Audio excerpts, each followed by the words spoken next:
Hello students, आज मैं आपको एसिड और बेस से रिलेटेड कुछ इम्पॉर्टेंट क्वेश्चंस का प्रैक्टिस कराने वाला हूं।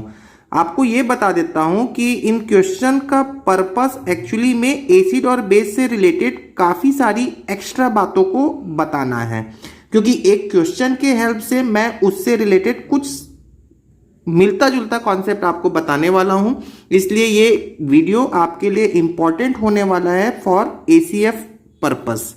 ठीक है, तो चलिए स्टार्ट करते हैं वीडियो को। और यदि आपको वीडियो पसंद आए तो आप जरूर उसे लाइक कर लेना और शेयर करेंगे और सब्सक्राइब करना ना भूलें।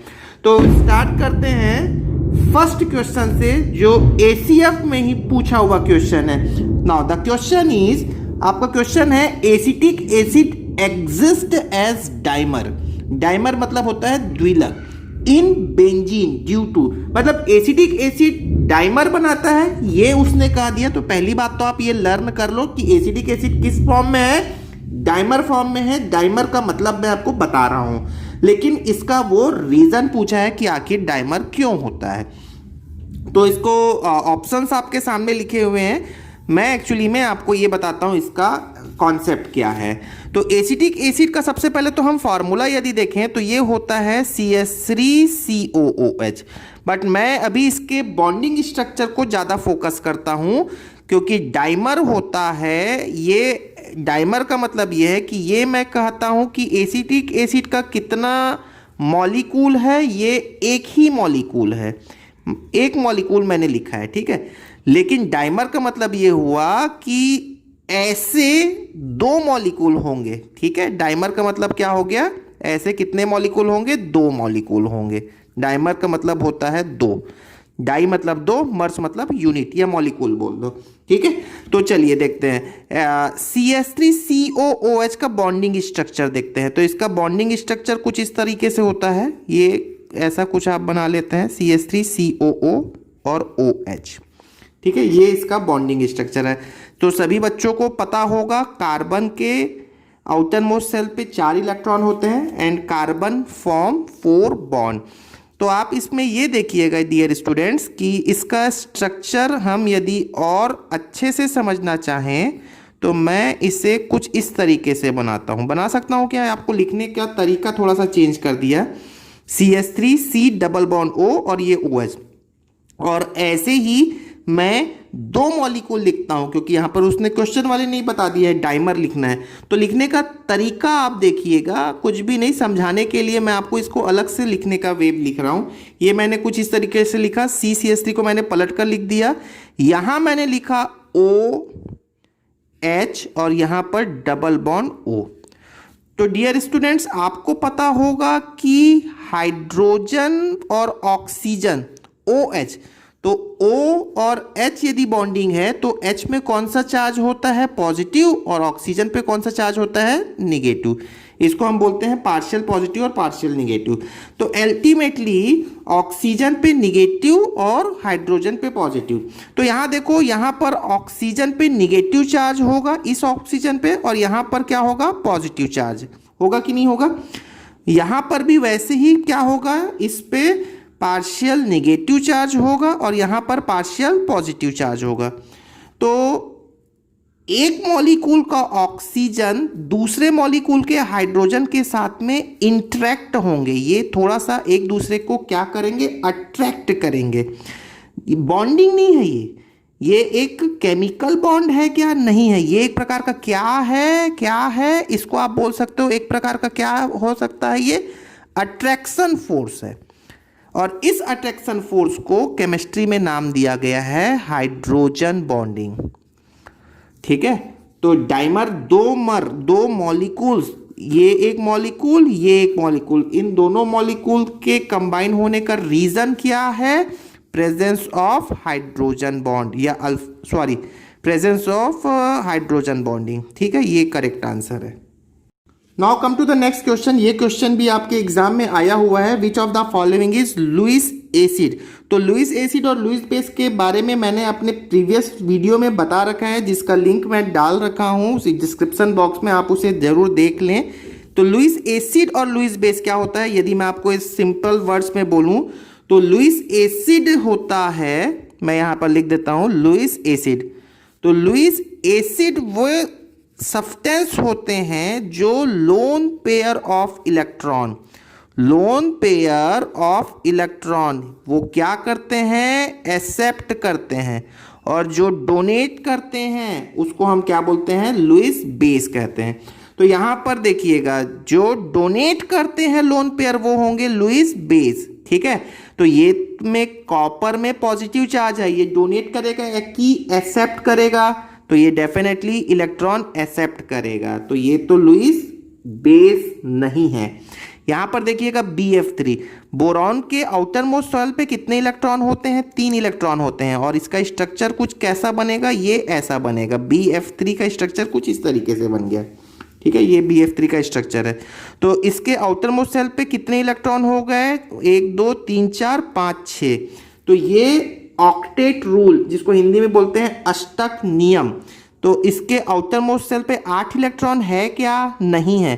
तो ये lone pair of electron accept करेगा ताकि इसके ऑक्टेट कंप्लीट हो जाए, आउटर मोस्ट शेल पे 8 इलेक्ट्रॉन कंप्लीट हो जाए, इसलिए ये लुईस बेस नहीं है, ये तो लोन पेयर एक्सेप्ट करेगा, मतलब ये एसिड है।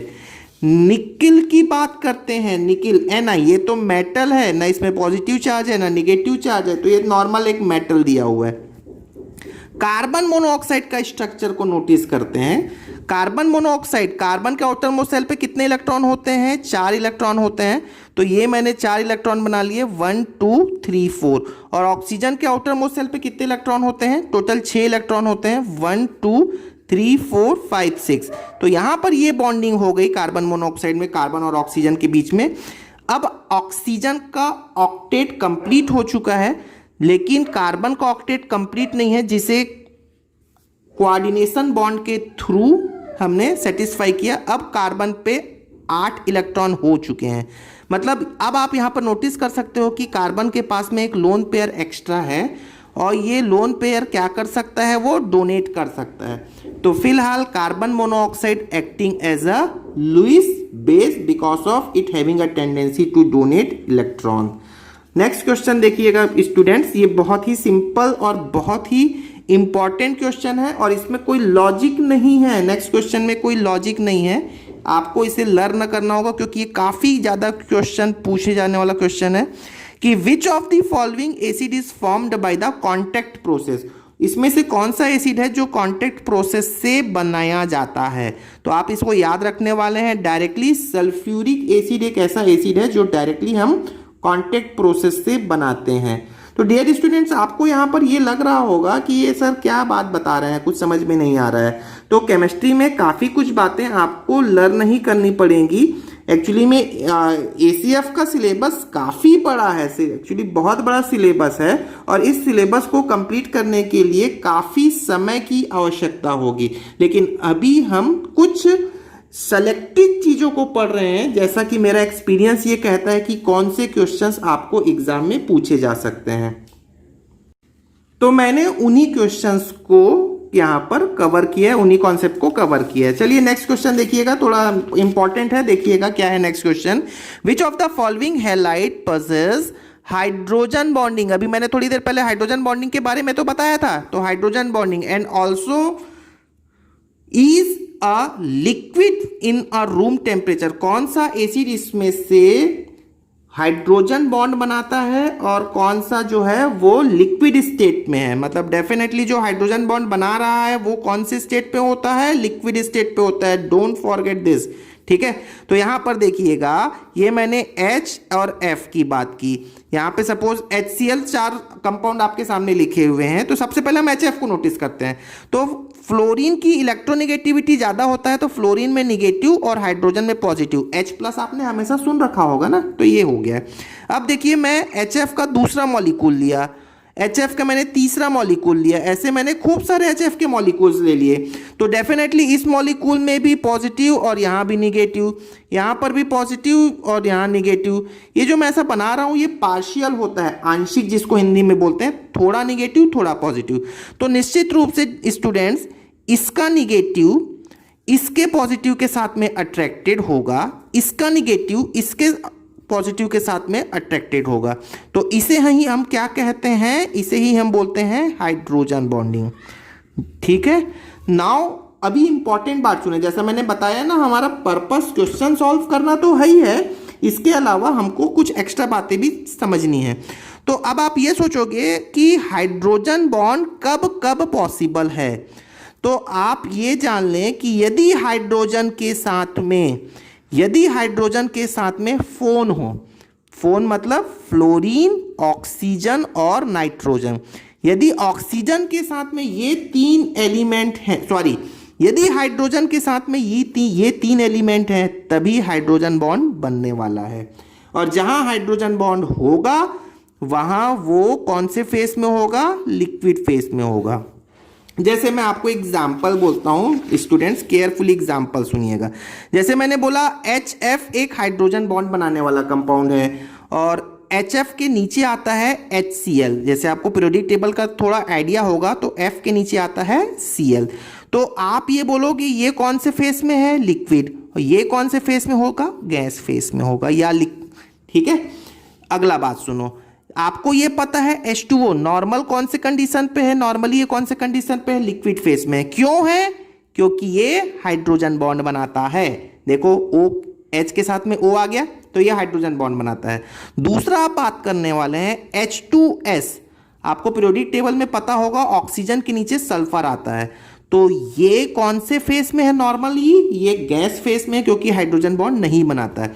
वैसे ही आपको एक और बात कह देता हूं मैं, अमोनिया ले लेते हैं NH3, ठीक है। नाइट्रोजन, देखो फोन दिया ना, फ्लोरीन वाला एग्जांपल बता दिया, ऑक्सीजन वाला बता दिया, नाइट्रोजन वाला अभी देख रहे हैं आप, और उसी के नीचे होगा PS3 फॉस्फीन।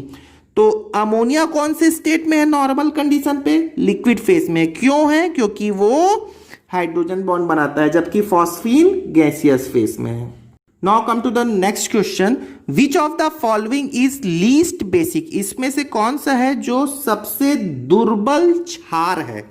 तो आपको यहां पर आपको ये समझना होगा बेस किसे कहते हैं हम। अभी मैंने थोड़ी देर पहले ही बताया था, बेस वो सब्सटेंस होते हैं जो लोन पेयर ऑफ इलेक्ट्रॉन क्या करते हैं, डोनेट करते हैं। ठीक है, तो यहां पर देखिएगा, सभी मेरे पास में ऑप्शंस जो लिखा हुआ है, सभी में नाइट्रोजन के एलिमेंट है और उसके साथ में कुछ कुछ लिखा हुआ है। तो देखते हैं क्या होता है। यहां पर नाइट्रोजन का डियर स्टूडेंट्स आपको एटॉमिक नंबर पता होगा 5, और इसका कॉन्फ़िगरेशन होता है नाइट्रोजन का एटॉमिक नंबर 7, और इसका जो कॉन्फ़िगरेशन होता है वो होता है 2,5।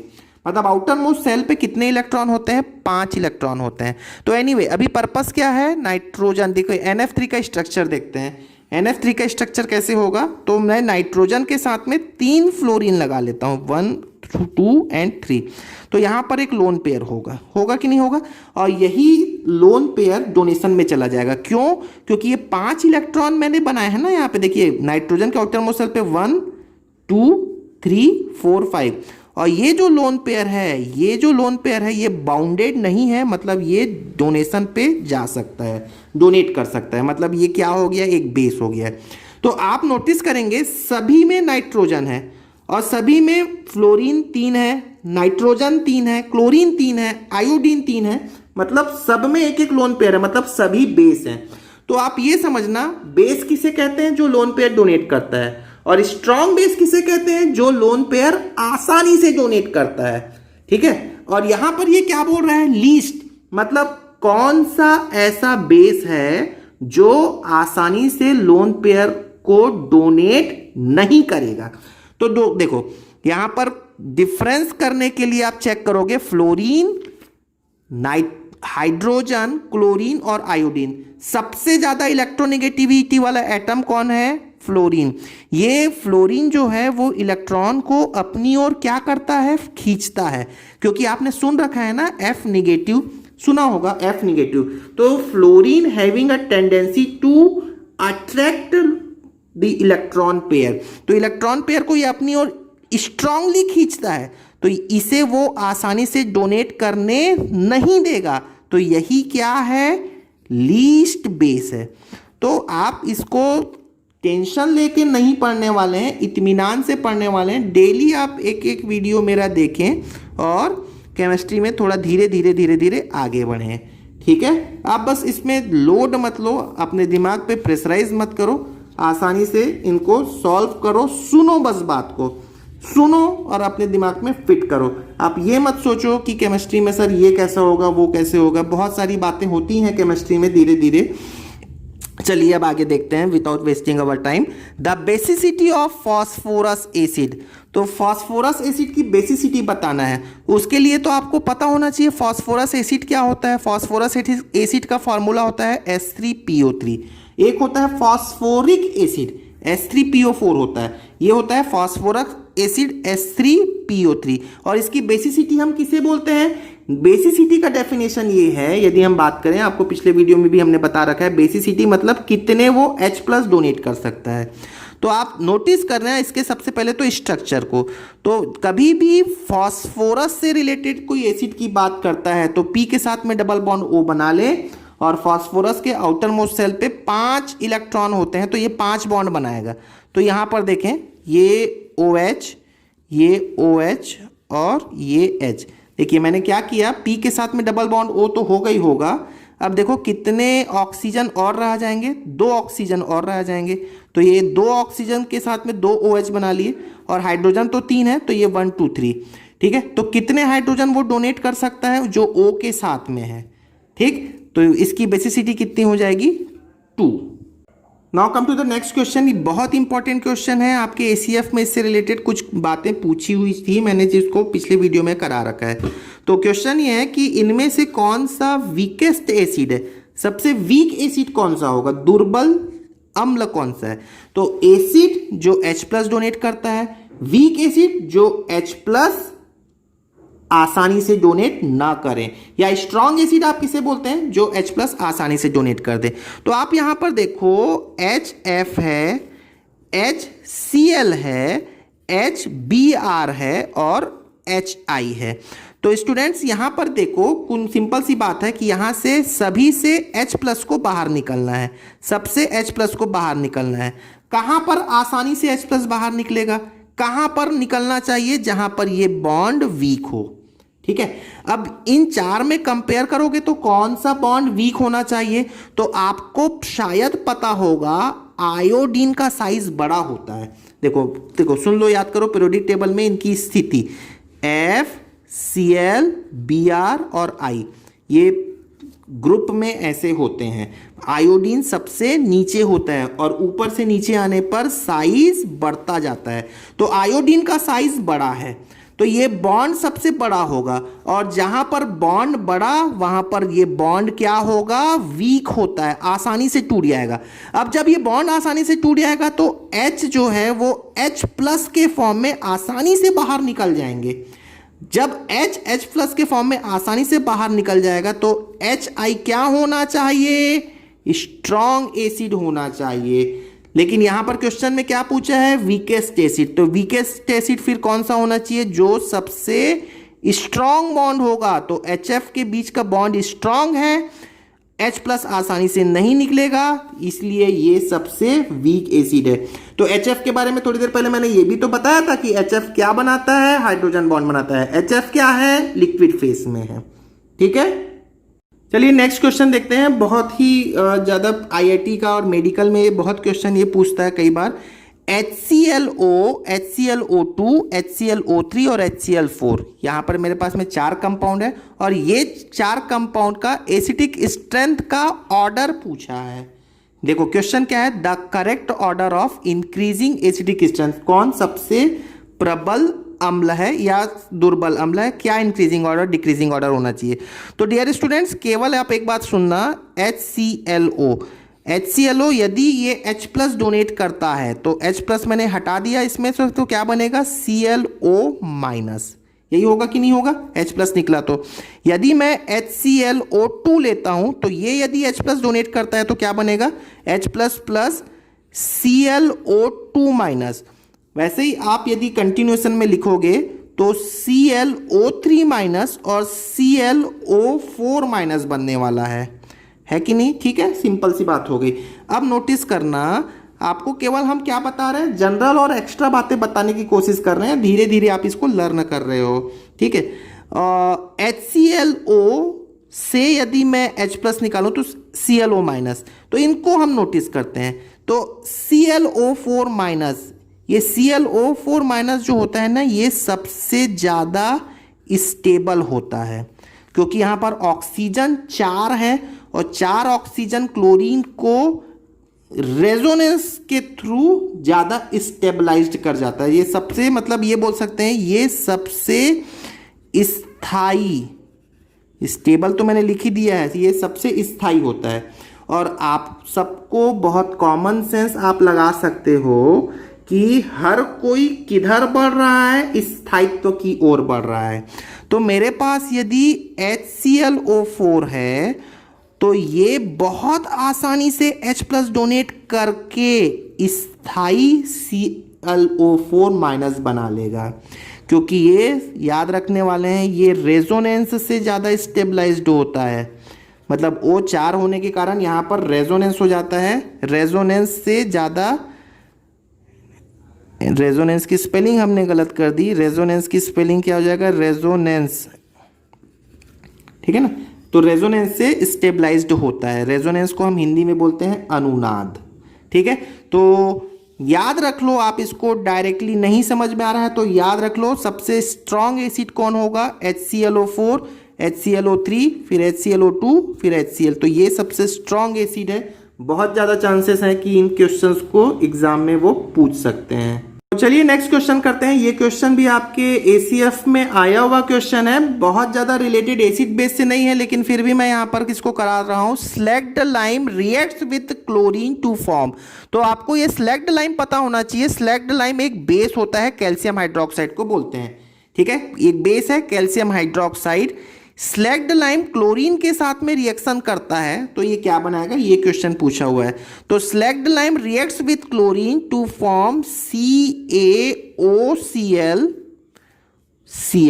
Plus H2O।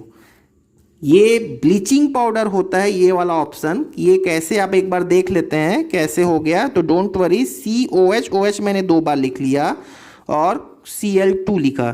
तो यहाँ से मैंने इसको यदि ट्रीट कराया तो यहाँ से H और यहाँ से OH निकल गया, क्या बचता है Ca। अब नोटिस करो OCl एक बार लगा हुआ है और Cl लगा हुआ है, तो यही है ब्लीचिंग पाउडर का स्ट्रक्चर। अब एक क्वेश्चन तो आपको यही पूछा हुआ है, ACF में ये पूछा हुआ क्वेश्चन है, 2016 या 17 किसी ईयर में है, ये मुझे एग्जैक्टली याद नहीं है। यहाँ आप देखना, ये ब्लीचिंग पाउडर का एक दूसरा क्वेश्चन बहुत इंपॉर्टेंट। ब्लीचिंग पाउडर में 2 क्लोरीन के एटम है, ठीक है। एक होता है, आपको तो ये पता होना चाहिए, कैल्शियम में हमेशा 2 पॉजिटिव हो गया, कैल्शियम में 2 पॉजिटिव हो गया। तो डेफिनेटली यदि मैं इसको ब्रेक करूं तो कैल्शियम में 2 पॉजिटिव, तो OCl में निगेटिव और Cl में निगेटिव, ठीक है। तो इसमें 2 क्लोरीन है, एक क्लोरीन ये है, एक क्लोरीन ये है। तो यहां पर ये क्लोरीन कौन से चार्ज पे है, -1 दिख रहा है ना, Cl -1 पे है। और यहां पर OCl minus, total OCl minus में है। क्या बोला मैं, OCl, यहां पर टोटल OCl में कितना चार्ज है, -1। तो ऑक्सीजन पे हमेशा कितना होता है, -2।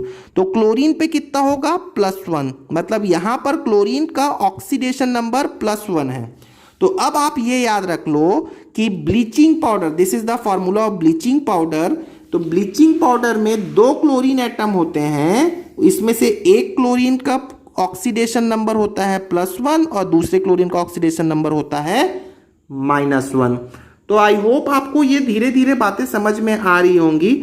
और आप सभी स्टूडेंट से मेरा रिक्वेस्ट है कि आप केमिस्ट्री के इन वीडियो को आराम से देखो, कोई टेंशन मत लो, हम सारी बातों को धीरे धीरे रिवीजन भी करेंगे। तो आप डेली आधे घंटे इसके लिए निकालें और डेली प्रैक्टिस करें। और वीडियो आपको पसंद आ गया हो तो आप ज़रूर इसे लाइक करें, सब्सक्राइब करें चैनल को। Thank you very much.